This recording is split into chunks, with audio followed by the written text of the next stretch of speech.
O ngayon, may mga senador na nandyan sa minority nag-iingay kahapon yung mga yan ha, nabanggit dyan sa Blue Ribbon hearing.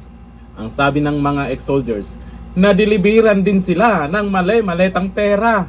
Sino ang nabanggit dyan? Nako, si Tuta Soto.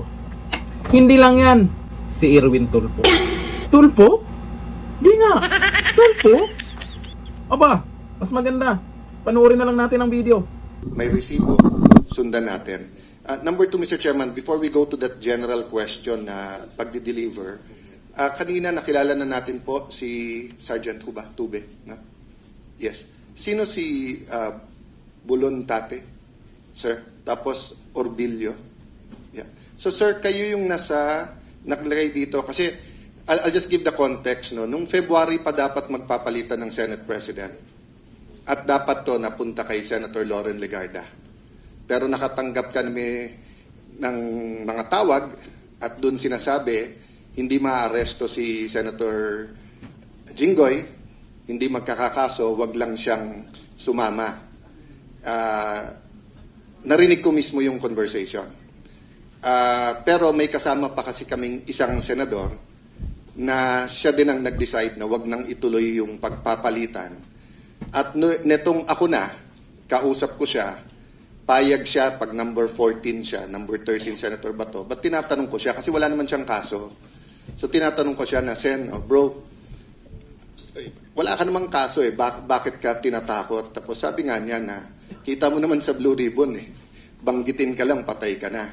At etong ginagawa nila Senator Lacson, nila SP Soto, mabigat. So ang kinatatakot din niya, wala naman siyang kaso, wala naman.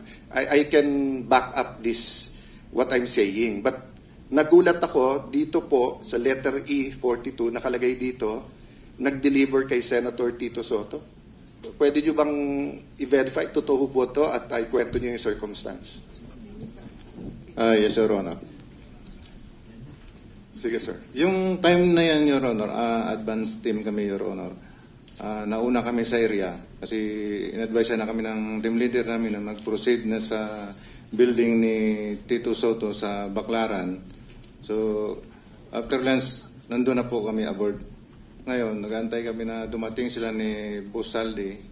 Kalau na dumating sila, ngayon, na okay na yung area, narigo na namin. Pagdating nila, na ako nag-guide po dun sa baba. Parang may basement sa gilid po.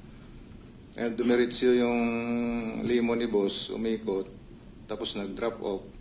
Tapos umakyat sa parang Your Honor. At tapos may elevator. Kasama niya po si A.A. Mark, saka si Paul, saka yung SO niya po nga si Police Major Dichoso po. Tapos noon, pasakay siya sa elevator, pagbukas ng elevator, may nagsalubong po doon. Sumakay sila. Tapos yung malita po na dala po namin, dala po ng mga kasama ko, tulak-tulak po nila yung dalawa, hinabol ko yung dalawa, at sinambay po sa elevator. Tapos yung the rest po na ibang malita, large po, malaki. Ang large usually, ang laman ay... 40 to 70 po. alam mo magkano? Large po, malaki. Ang large usually, ang laman ay... 40 to 70 po. So, ilan ang diniliver? 40 to 70 po yung... So, isang maleta lang? 5 po, 5. 5 maleta na tip for 40? Yes, Your Honor. Yeah. So, more or less, kailan to? Again, Your Honor. More or less, kailan? When? Year 2024 po, bago Campaign period? Yes po. Okay.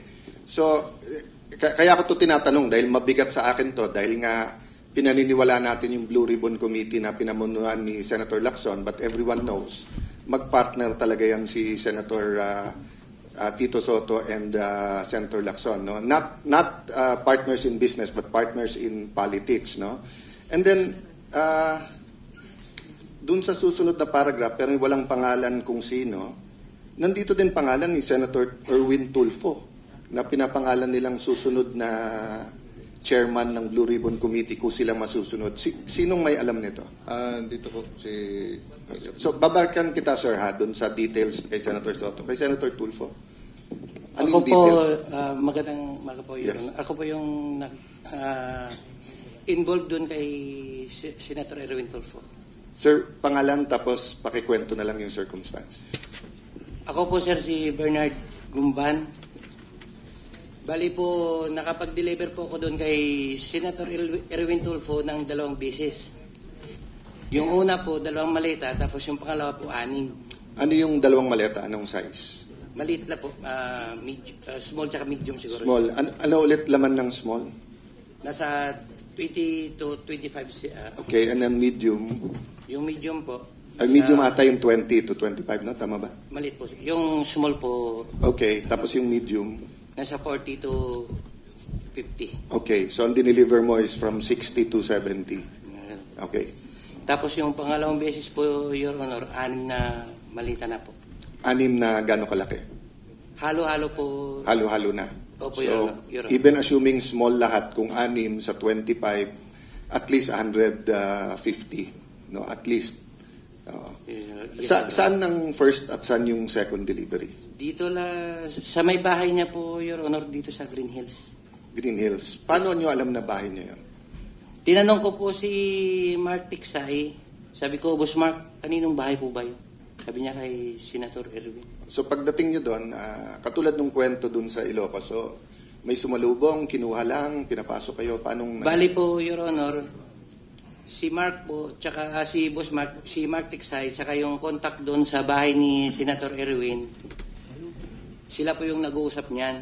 Tapos pagdating po doon sa bahay, ibababa po namin yung mga malita, tapos ihatid doon sa loob. Di ba? Hindi na tayo magtataka kung bakit na itong nakaraan marami silang drama tungkol dyan sa pagpapalit. Mula nung napalitan yung liderato sa Senado at naging si Cayetano, yun pala ay dahil dito.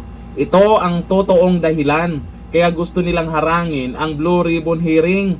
Kasama sila sa nabanggit dyan. Kasama sila sa nadilibiran di umano ng male-maletang pera. Pera ng taong bayan yan, ang kakapal ng mukha nyo. Kaya naman pala, tapos itong si Erwin Tulfo, galit-galitan kahapon, ano na, dapat kayo yung mag-resign. Nakakahiya kayo. Ang kakapal ng mga mukha nyo. Itong mga senador na to, sa minority, kakampihan nyo pa rin ba yan? Kung hindi kayo kasama sa nadalibiran di umano ng mali-maletang pera, tapos kakampi nyo dyan sa minority, nako, malamang, baka nabalatuhan kayo. Grabe itong mga senador na to, ang kakapal ng mga mukha nyo. Halata naman yung ginagawa ninyo netong nakaraan kasi ayaw nyo talagang matuluyan. Buti na lang, meron tayong mga senador na matatapang at meron tayong mga ex-soldiers na dating tauhan ni Saldico. Confirm yan, tauhan po talaga sila ni Saldico at sila yung nagdi-deliver ng pera na yan, pera ng taong bayan. Kapal nyo, dapat makulong kayo. Erwin Tulfo, Soto, Ping Lacson, malamang partner yung dalawa dyan. Ping Lacson, ano na? Anong ginawa mo sa pagiging chair ng Blue Ribbon Committee na itong nakaraan? Kaya naman pala, alam na, sana mapanagot kayo dyan. Grabe, paldong-paldo ah. Hanggang dito na lang, thank you. Bye-bye.